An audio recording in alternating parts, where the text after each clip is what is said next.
I am not a product of my circumstances. I am a product of my decisions. Stephen Covey said that once.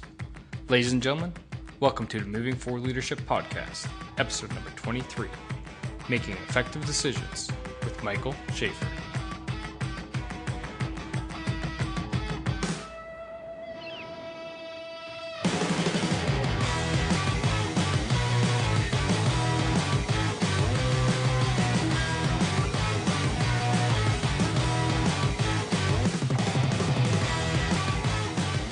Hey everybody, it's your host and founder of the Moving Forward Leadership Podcast, Scott McCarthy, back with another episode.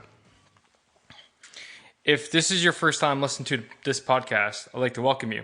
You've come across a podcast where I'm taking my 20 years of leadership experience and wrapping it up with the guests that I'm able to find and bring onto the show and give you the best practical tips, advice, and guidance to help you in your leadership journey. If this is not your first time listening to the podcast, you've probably tuned out to that part by now.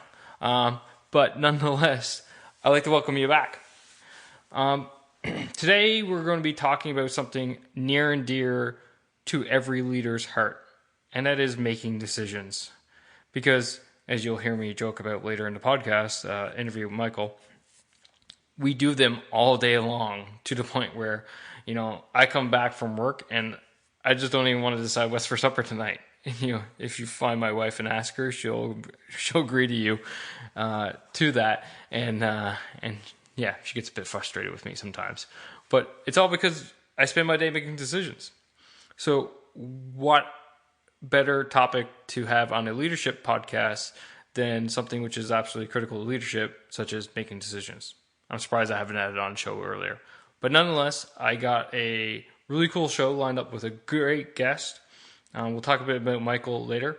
But first off, I got a few things I want to run by you guys out there, especially for you new listeners and even you old listeners, of all the different resources that are available to you from the Moving Forward Leadership. So the first thing is my Facebook page, Moving Forward Leadership. So you go to facebook.com/Moving Forward Leadership. You'll find it there where I put out various posts and information, stuff like that. So be sure to go follow, like that. But more importantly, on the Facebook side is my Moving Forward Leadership Mastermind. Now, the Mastermind is a Facebook group. Okay, so if you just search Moving Forward Leadership, you'll find both the page and the Mastermind. Or if you put in Moving Forward Leadership Mastermind, you'll find the Mastermind. Anyway, all it says is it's a Facebook group. However, there's a couple key differences than other Facebook groups out there. First off, there you're going to find almost every single one of my guests on the show. I invite them all. Some of them are active on Facebook, some of them aren't. But nonetheless, there are a load of guests on there, such as John Conrad, Tarno Matheson, Brent Kelly, so on and so forth. That's just three off the top of my head, but I know there's more in there. And today, Michael has been invited in as well. So it's a mastermind where you can interact with the guests. You can interact with myself. Okay, you can ask your leadership questions. You'll see I post different things in there which I don't post anywhere else. And you do that for free, which is kind of crazy because there are numerous other masterminds out there and they cost you a lot of money. So if that interests you, which it should, because it's an interactive setting for free with a whole load of various experts in various different types of topics, and including myself. So swing by there, facebook.com/groups/Moving Forward Leadership, or just search Moving Forward Leadership Mastermind, or go to the show notes page. Follow up with that is my monthly newsletter. So if you go to movingforwardleadership.com, at the top you'll see sign up here thing, and you can sign up for my monthly newsletter. That newsletter goes out every month at the beginning, and it highlights different things that are going on in the background moving forward leadership. There are some things I announce in there which I don't announce anywhere else. And that's kind of the same with the Mastermind, the Facebook page. You'll notice Twitter as well, and so on and so forth. So it's kind of theme with me. I put certain things on certain platforms which don't go on other platforms. So the monthly newsletter, you'll find behind the scenes things that are going on that don't get released anywhere else. There's a lot of it going on right now, which I'm super excited about. As well, it talks about different episodes that got released throughout the month, and it talks about different news articles which I found interest in the topic of leadership. So go to the website, movingforwardleadership.com, sign up for the newsletter. Finally, if you got any tips, if you got tips, suggestions, questions, podcast topics you would like to hear, shoot me an email, scott@movingforwardleadership.com, or go to the About page, Contact Me page on the website and fill in the form and do it that way. Or you can do it via Twitter. You can shoot me a message on Twitter. I'm at MFL, as in Moving Forward Leadership _podcast. So that's at MFL _podcast. The second last thing I'd like to mention and talk about is reviews. So if you like the show, I ask you to go, please take 2 minutes of your time and leave a review of the show for me. And that helps the show grow in exposure on the various platforms. So if you're an iTunes user, you go on iTunes, you leave an iTunes review. It helps iTunes build my ranking up. And I'm not saying this because, I want to be number one in the business category or be the number one leadership podcast out there. Take out Dave Stohoviak and Coaching for Leaders podcast, stuff like that. No, I'm not saying that. I'm just saying it because I generally want to help more people, and actually you leaving reviews helps me help more people. So if you go leave a review, the show gets more exposure, more people listen to it, so on and so forth. The other thing I like to say is go ahead and subscribe to make sure you don't miss an episode of the Moving Forward Leadership podcast, because I know all of you aren't listening to every single episode, which, sure, it's fine. I do it in my podcast too. A lot of them there. I pick and choose what episodes I listen to. But really, come on. You definitely don't want to miss an episode of Moving Forward Leadership podcast. Final thing before I dive into today's topic, and that is Patreon. Patreon is a platform where you can help artists like myself. So if you want to help me do more things, get better equipment, do more back-end stuff, so on and so forth. All this costs money. So by sponsoring me through Patreon, you help me grow the podcast, get better equipment, more equipment, better online services, so on and so forth. Pay for the ones that I currently am paying for, I should mention as well. So that I can bring better content, bring in better guests, so on and so forth. And of course, in return for your sponsorship, you do get other things in return. I won't go into down the line of exactly what they all are. There are 3 different tiers in there. Go ahead and look at it. The website for that is patreon.com. So patreon.com/MFL_podcast. And there you can go ahead and sponsor the show and help me out. Help me, get bigger and reach more people and help more people, which is the ultimate goal of the Moving Forward Leadership podcast and site, group, etc. So, as I said at the beginning of the intro, I have Michael on as a guest today, and he's got a bit of a really interesting and diverse background. I'm not going to steal a lot of his thunder, but let's just say it involves entertainment business, an MBA, real estate, poker, and a few other things. So, pretty neat. Needless to say, he's made some seriously tough decisions in his life. Definitely. So, what better type of person to come on and talk about decision making than someone who's changed his life multiple times and, has now his own business and so on and so forth. So, you'll hear him go into his methodology about his methodology of decision making, how about going about it, so on and so forth. And you even hear a little bit of a difference of opinion between him and I on a topic, which is awesome. That's exactly what you want, because this is how the world works. Everybody has different opinions, and how we look at each other's opinions is truly what makes the world a great place. And unfortunately, we don't have enough of that going on this day and age if you look at the news at any day. Sad to say, but that is the truth. So, nonetheless, I digress. I'll stop talking to you so that I can restart talking to you. Sit back, enjoy the show, and be sure to let me know what you think.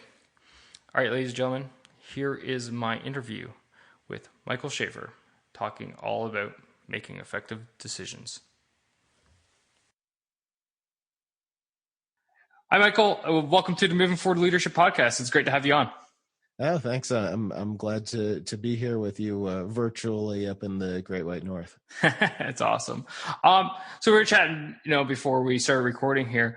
But what I'd like to do is first get you to give a sense to the audience about your background and, the way you've basically gone through life and gotten to where you're at now with everything you've got going on. Okay, well, my background is a bit of a long and winding road. I haven't, so all of my background is generally categorized around business. My undergrad is in finance, and I have an MBA with concentration in marketing primarily. And we'll get to the other part of that as well. But I came up through business schools. I was a commercial lender for a while, and it wasn't me. There wasn't enough of a entrepreneurial sense to that. So at that point, I actually made a decision to go back to business school with a twofold intended outcome. So I wanted to dabble into the entertainment industry for whatever reason. It was really just a matter of I wasn't real happy in banking and wanted to find something that I had some passion behind. Mm-hmm. And so not being the type to just say, okay, well, I'll just go move to Hollywood and figure it out. I wanted to make sure that I had backup plan and legitimate unemployment for a while as I figured things out in LA. So I went to USC, University of Southern California, to the Marshall School of Business. And so I got my MBA there because I had the opportunity there to both get my MBA, do a marketing concentration, to balance out and round out what I had already done in finance, because I did not intend to go further down the finance road. And I wanted to be a well-balanced business person to be able to go into executive ranks, do consulting, and be broad-based, to have a broad base of knowledge. So with that, at USC, they offer a concentration in the business of entertainment. So perfect. I can get my MBA. I can dip my toe into film and TV, see what that's all like. And either way, I end up with a top 25 MBA. So that was what drew me out to California. And from there, I did end up going into the entertainment business. I ended up working as a literary agent, which is essentially that's representing writers and producers or projects at times within a talent agency. So I was working for ICM, which is one of the major talent agencies. And I had did the whole start from the mailroom thing after business school, which is as much of it is a cliche. It is because of a reason. It's actually real. You go get your MBA or your law degree if you don't have prior family connections or something to get you into the mailroom out of undergrad. You take your expensive degree and you literally go work for minimum wage in a mailroom. and through doing that, it's not actually very long that you generally spend literally pushing a mail cart. But you graduate on to being an assistant for an agent, and then an assistant to a bigger agent. And eventually, if you make your way through, and it's not a high graduate, if you could call it a graduation rate, it's not a high one as far as people that start out in an agency mailroom.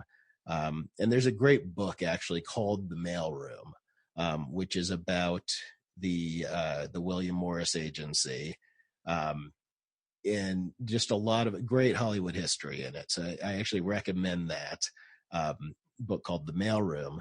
And you progress through and you learn by being on every one of your boss's calls, by scheduling everything, by being the one that's in touch with the clients, 5 times a day, when the agent, your boss, might talk to them once a week.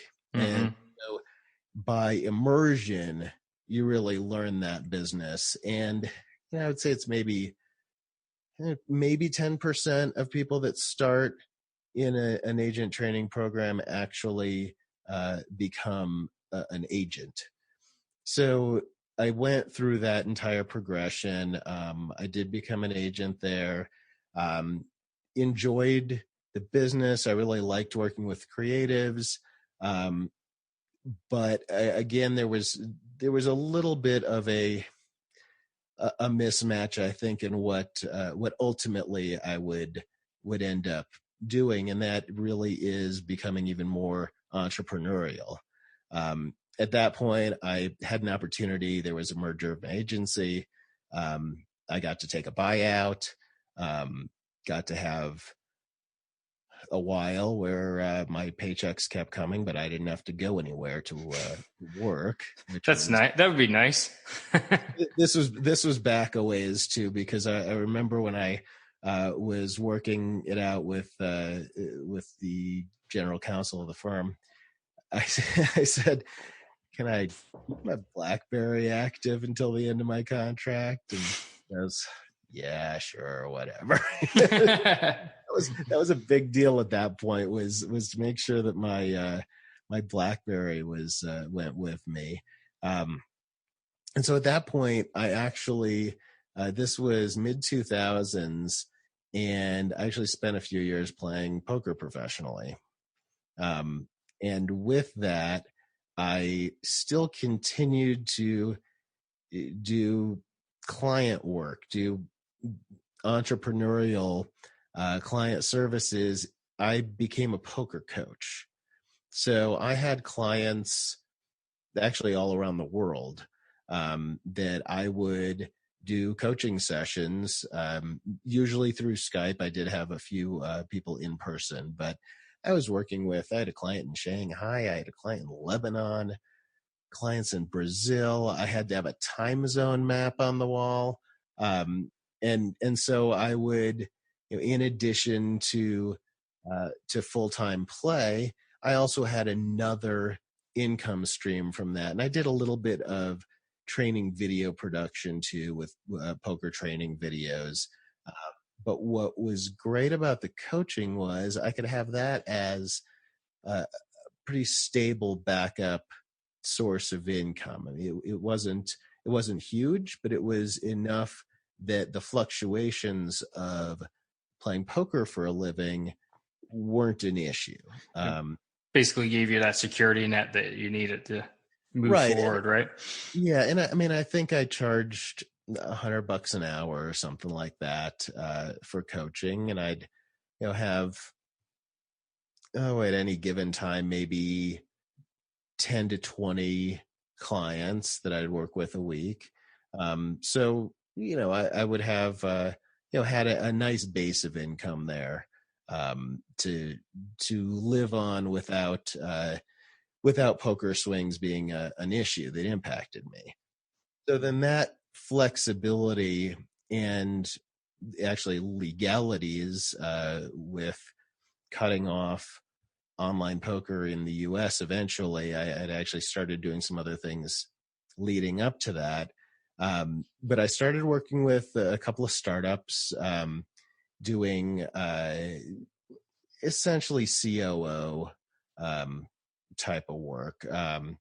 One of them ended up leading to a partnership where I started doing real estate investing with a business partner who was already an established broker in Denver. And so we put together some investment funds, and what I did was I went and I learned the foreclosure system in the state, and in the US, every state is very different when it comes to property laws.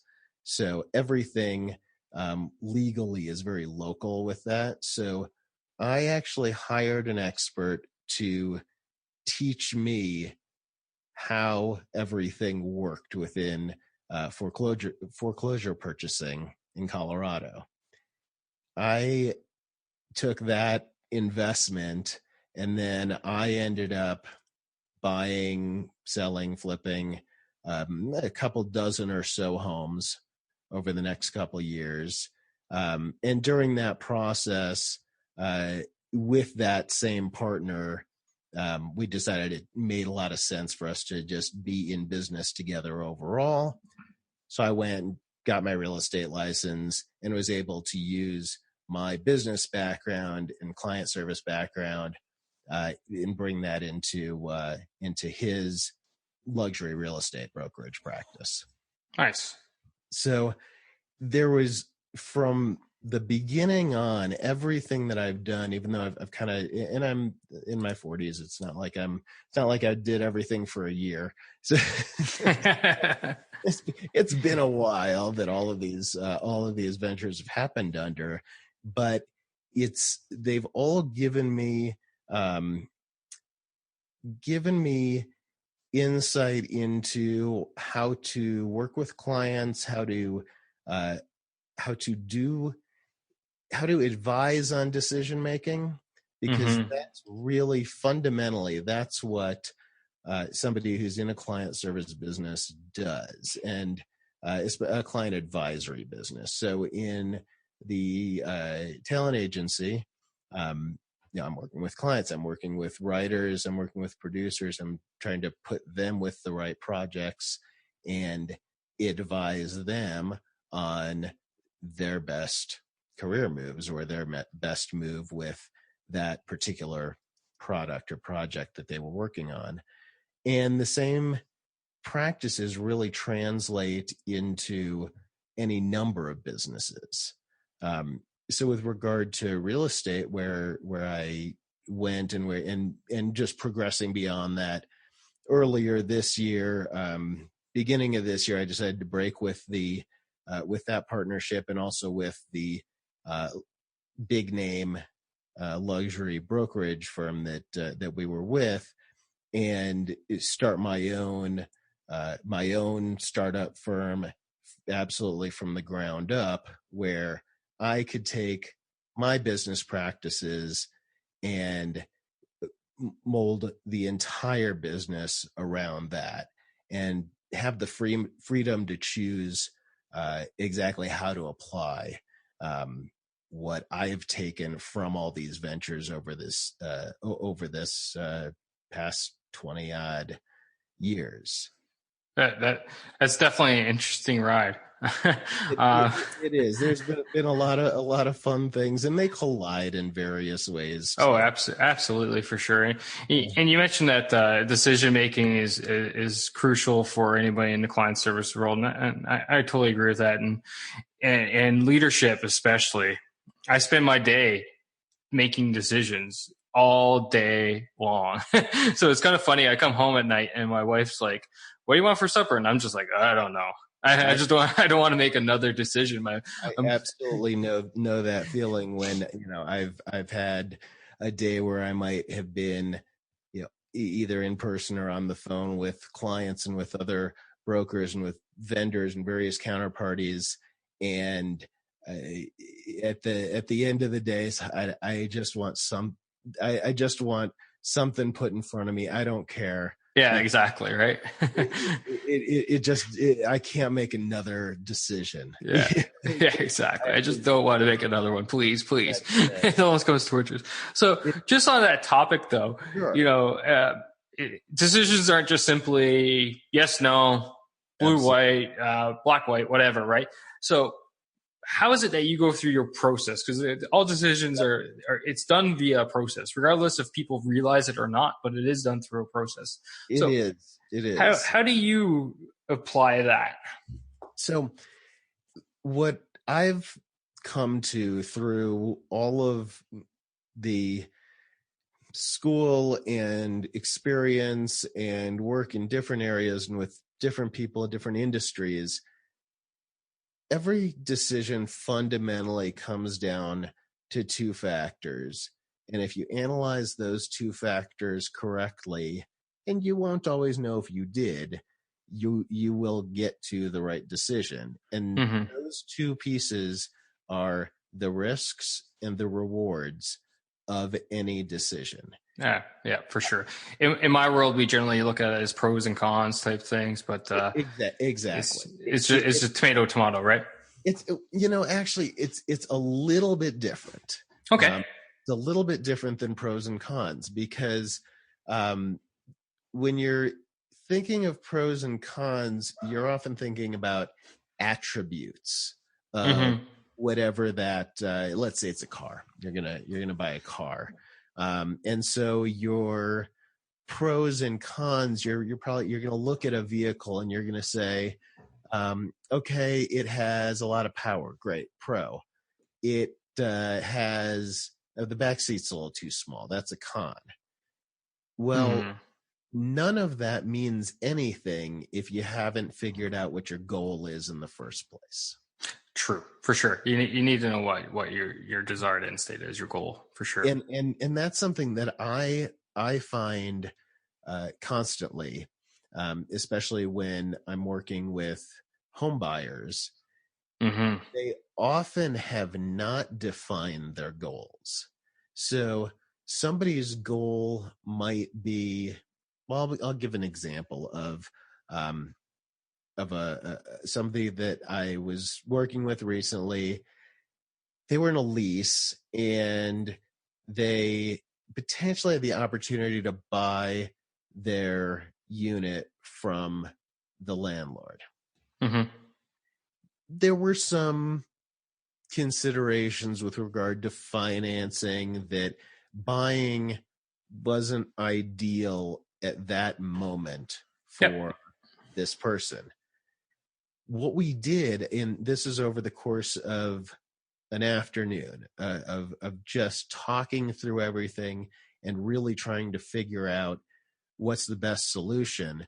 Well, what we ended up coming up with was that purchasing the unit didn't actually solve what the core issue was. And the core issue was stability. And a long-term lease actually made much more sense because it wasn't about the equity. It wasn't about, the investment, any of that. The most important thing was to keep that space. Mm-hmm. And this was commercial space, so it was about stability of the business. And so in that, what started out with a call saying, how can we figure out how to buy the place I'm renting and get the best deal on it? And it ended up that the answer wasn't that at all. It really wasn't about that issue. It was a different issue completely. So running into looking at pros and cons, I think often can give a tunnel focus that you don't want that tunnel focus. You want to be looking initially very broadly. You Mm-hmm. want to satisfy the general requirements. So back to the car example, you have 3 kids. Well, okay, right there, you've just eliminated 75% of the cars on the market. You don't even have to look at them. And you make your decision easier by knowing what those items are that are they can't be changed. You can't make a Corvette seat 5 people. Be very uncomfortable. So, so by going through that process, so back to risks and rewards, I break it down. So what I always look for first is goals. And that's the broad, what's the ideal, and then from there we can break down what are musts, what are optional things. Yeah, But your must haves, your nice to haves, and then. But we start with the really broad goal.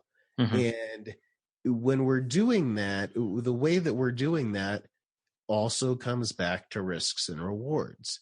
So you're looking at a purchase, the determination of your goal in that purchase.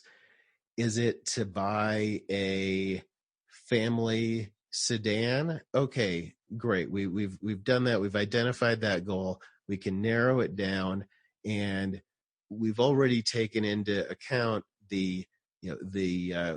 let's say what are the rewards there? Well, it fits the whole family. There's plenty of models available that are going to be within our budget. What are the risks of that goal? Well, now we have to look at what are the other alternatives. Yeah, for sure.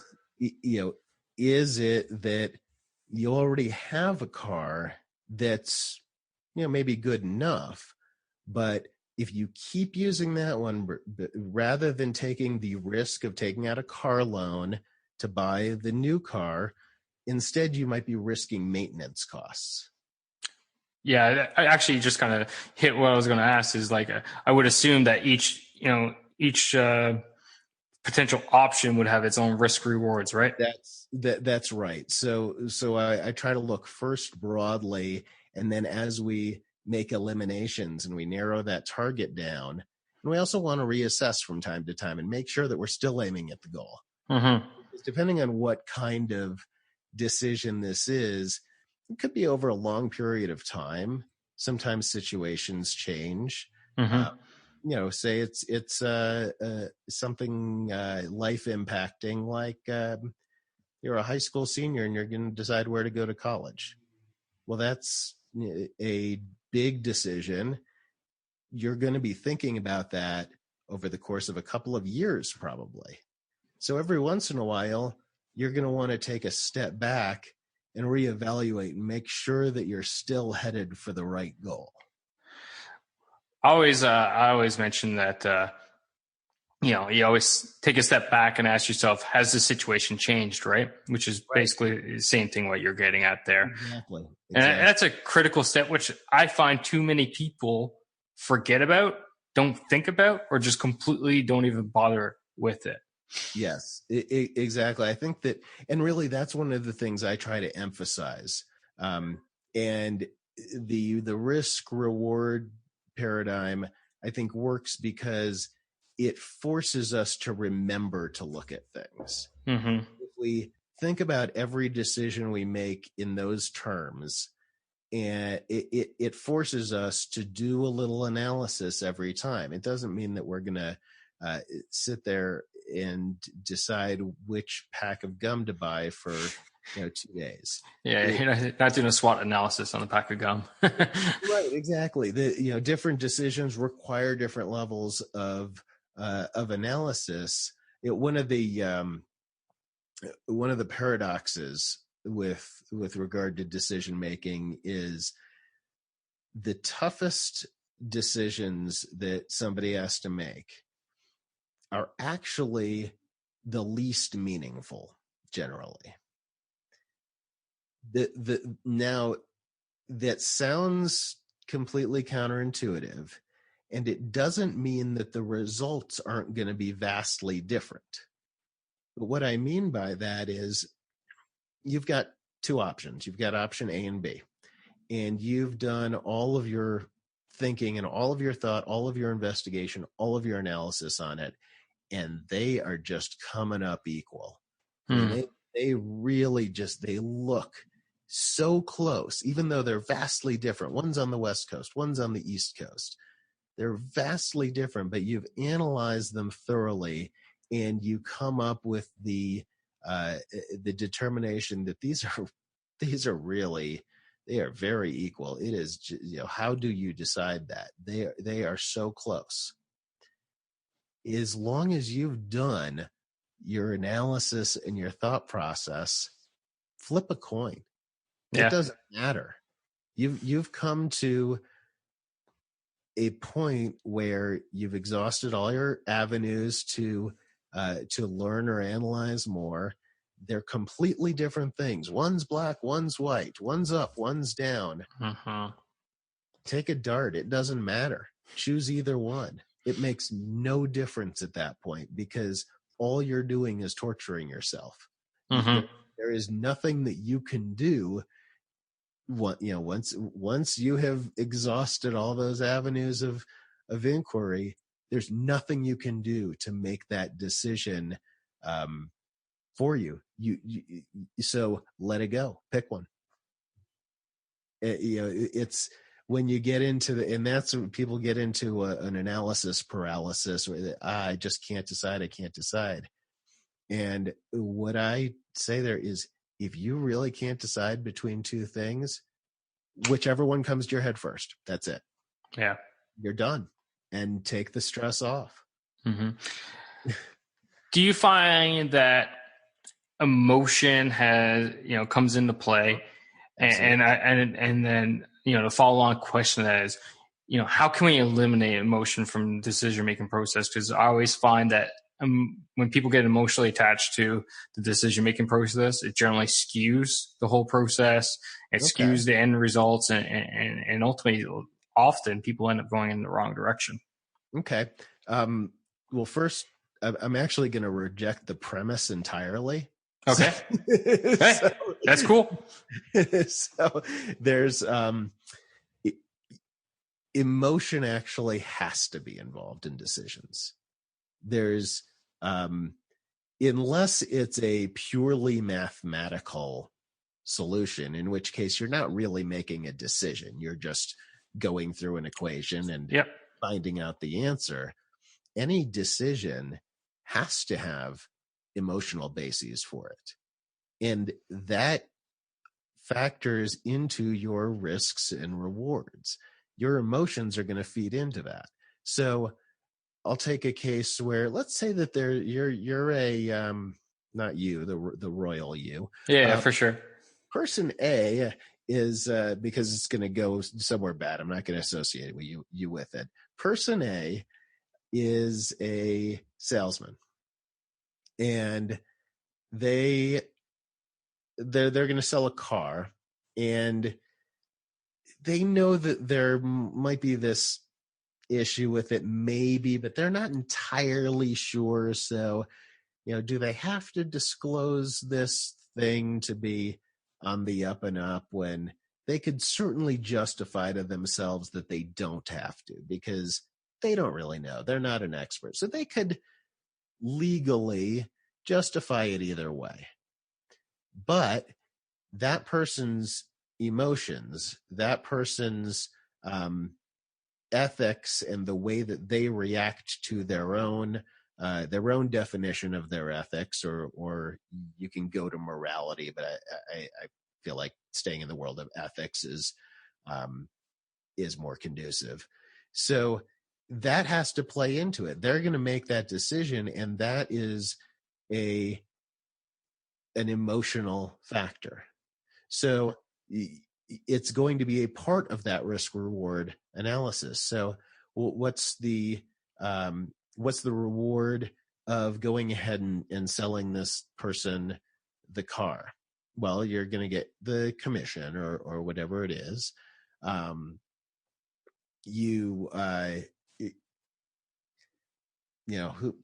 There might be other, that's basically a financial reward. There really isn't, there aren't other pieces to muddy it. Now look at the risks. Okay, well, there's the risk that this does become a real issue, reflects badly on you. They tell 10 other people, and you lose a whole bunch of business going forward. There's also the risk that nothing nothing happens with the car. Everything's fine. Doesn't come back on you financially, but internally, that person's emotional center is going to say, that felt kind of slimy. That felt a little sleazy. I don't like myself for doing that. I shouldn't have approached it that way. So the risk there is an emotional one. And on the flip side, you could say, okay, let's say it goes the other way. Well, maybe there's a reward in that person says to their three friends, hey man, this guy, he was up front. He said this might be an issue. I took it to my mechanic, checked it out. Everything's fine. But man, this guy is on the up and up, and you get 3 referrals from it. So emotion has to play in decisions, because there isn't a decision. I guess I'll put the question back to you. Is there a decision that is not purely mathematical that you can take emotion out of? Good question. Never even thought about it, honestly. Yeah, it's something I have to sit here, ponder. I don't know if we have the time for that tonight. No. I mean, it is. Maybe it is rhetorical. Yeah, for sure. But I absolutely, and I talk about this, that those decisions and the process of going through and considering the various risks and rewards are going to include emotional ones. Mm-hmm. Your decision to give $100 to charity X, well, maybe you've got a tax deduction from it. Okay, great. Maybe it's going to maybe it's going to make you feel good for a couple of days. Well, what's that worth? That has value. Mm-hmm. And so, or even in any purchase decision, let's say you're buying that car. Well, what does that car make you feel like? Do you feel good driving the car? Okay, great. There's an extra reward. Do you, would you feel like an idiot because you can get $1,000 discount for this really ugly colored car, and it's the same exact car, but the color is just really weird, and you just feel not good driving around in this, off-taupe car? Well, that's an emotional thing, and that factors into whether it's worth it compared to that $1,000 discount. So I don't think that it's possible to take emotion out of decision making, and I don't think that it should be taken out of decision making. Now, when you say people can make bad decisions because of emotion, I would say it's because of improperly interpreting their emotions or improperly acting on them. I would definitely agree with that for sure. Acting, well, another area that I talk about is negotiation, because that's my business. That's it's also just a passion of mine. Good negotiation skills.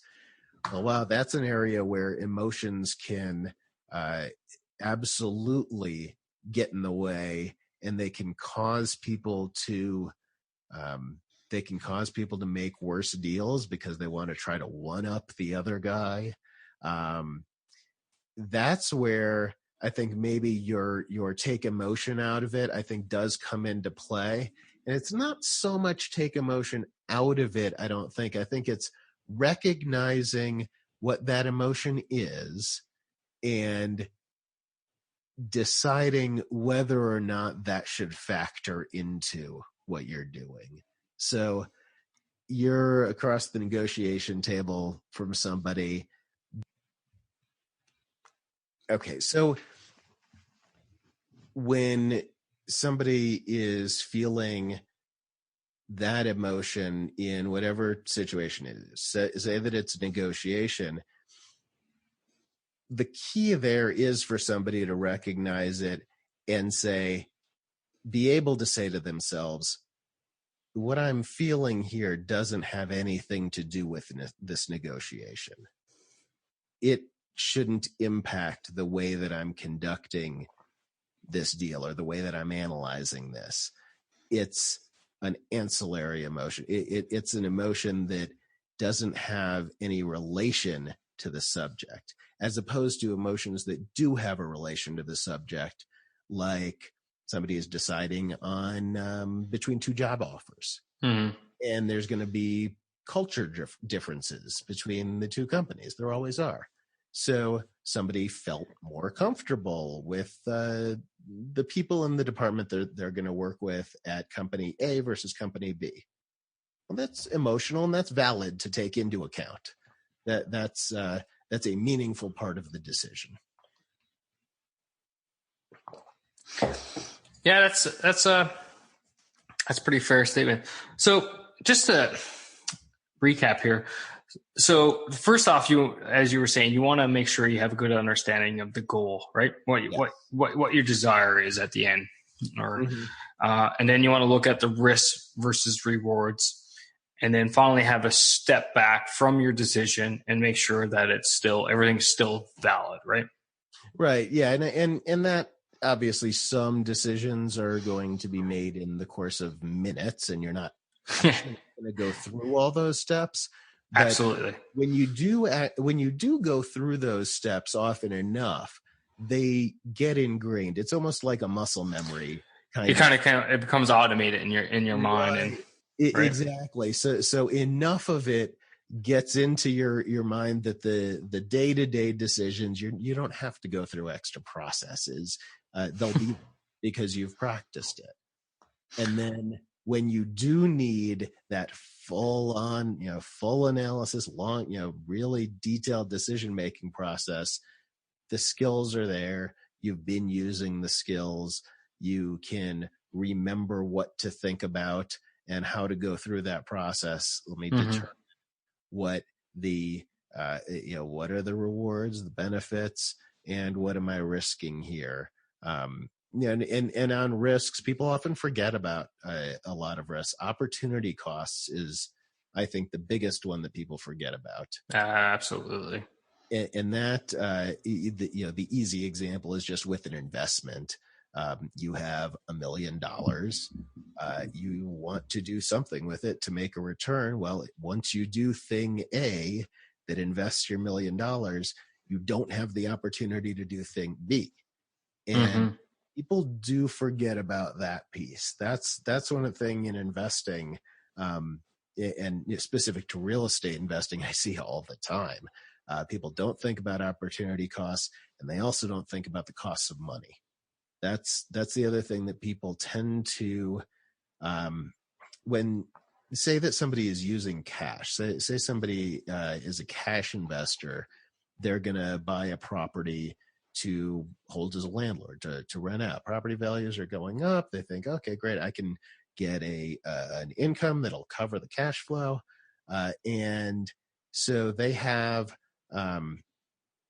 that $1 million that they decide to invest, and it was cash. So they forget to factor in the proper rate of, the base rate of return into their investment, and then add the risk premium to it. So that's riskier than buying a US T-bill.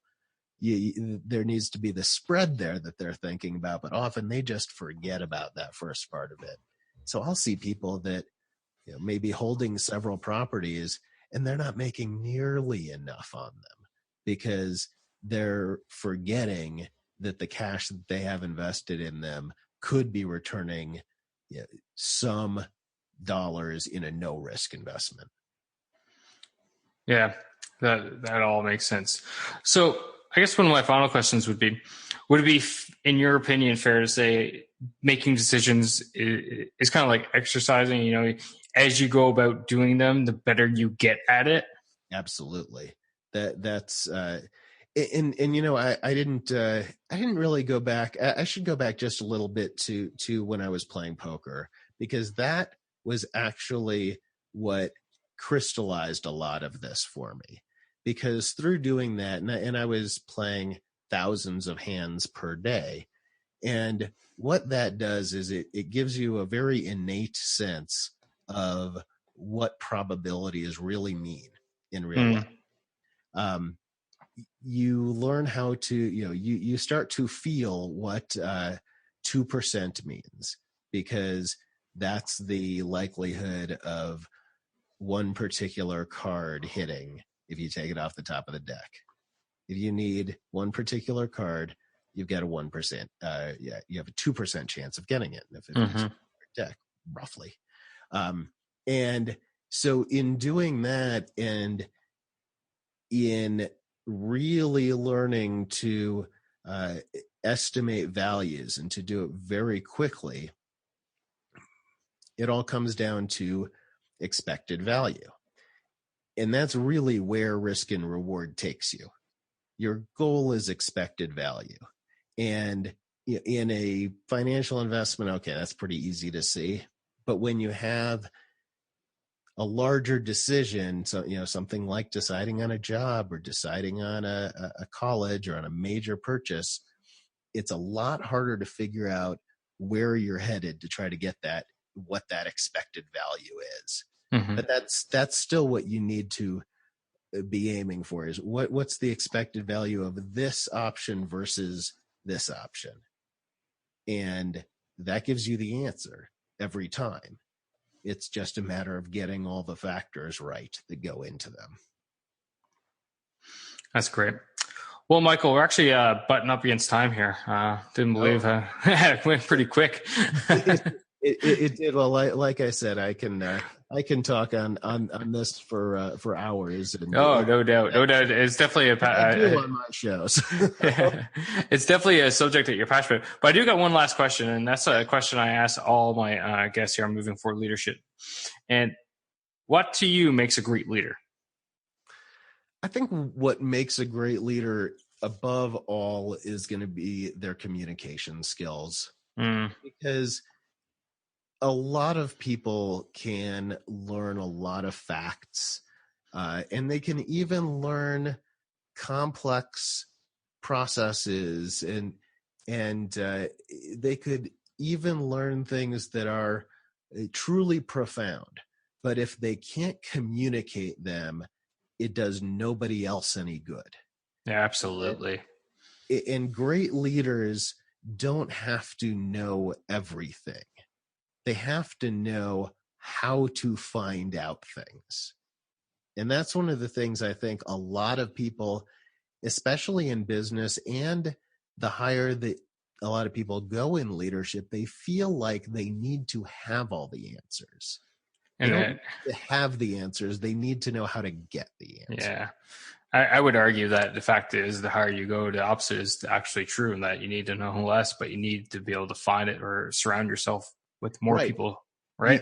You need to have, you need to build your arsenal of resources. And that's, I work with a lot of vendors, often I'll have a client that ends up being, a vendor for another client later on, or, all of these different connections. And I think that's what leaders do, is that they're able to put together connections.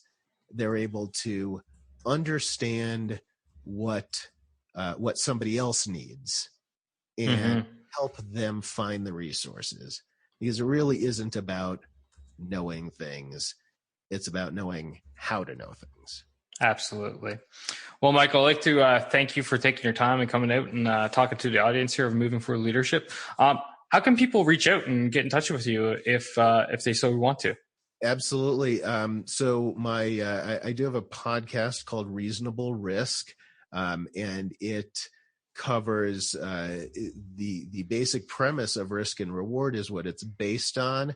And through that lens, I cover everything from humanist issues to hard business things, and to consumer finance, and we really run the gamut. So Reasonable Risk Podcast, that's on iTunes, reasonableriskpodcast.com. And then for my real estate brokerage is reasonrealestate.com. And I'm also on Twitter at reasonbroker. Awesome. And I'll link all for the listeners out there. I'll link all that up at the show notes as I mentioned at the beginning of the episode. Michael, again, I'd like to thank you for coming out. Definitely interesting conversation, even with some opposite points of view, which is always great in my opinion. I actually kind of that's what makes it fun. Absolutely, right. And no one's right, no one's wrong. It's just differences, opinions, all good. So Thanks again. For the listeners out there, don't go too far because I will be back in about 3 seconds your time with my key takeaways from today's episode. Thanks very much. Thank you. Hey, everybody. I certainly hope you enjoyed that interview there with Michael.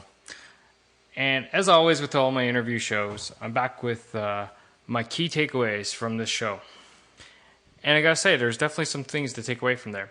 The first thing is, definitely knowing what your end state goal is. Michael refers to his goal, I refer to his end state.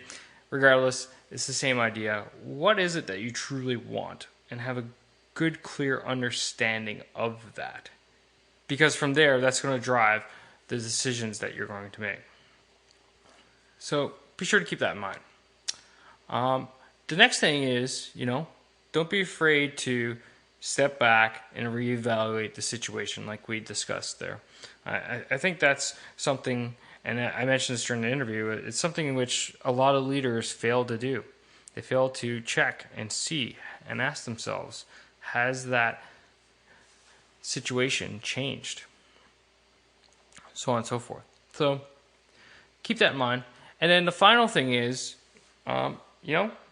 emotions and decision making. He had one thought where he believes that emotions have to be in decisions, whereas I come on the other train of thought of trying to take emotions out of making decisions.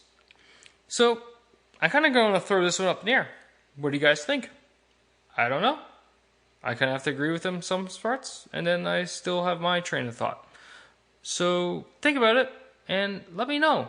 Feel free to reach out to both myself and Michael and tell us what you think about that whole idea, that whole dilemma per se. Is emotions guaranteed to be tied to decisions unless it's mathematically involved, or can you remove them from decisions? Definitely something to think about and talk about later. Anyway, that's all, ladies and gentlemen. I hope you've enjoyed the podcast today, and look forward to hearing your thoughts, answering your questions, and of course, doing the next episode for you. As always, keep pushing, keep trying, keep moving forward. Take care now.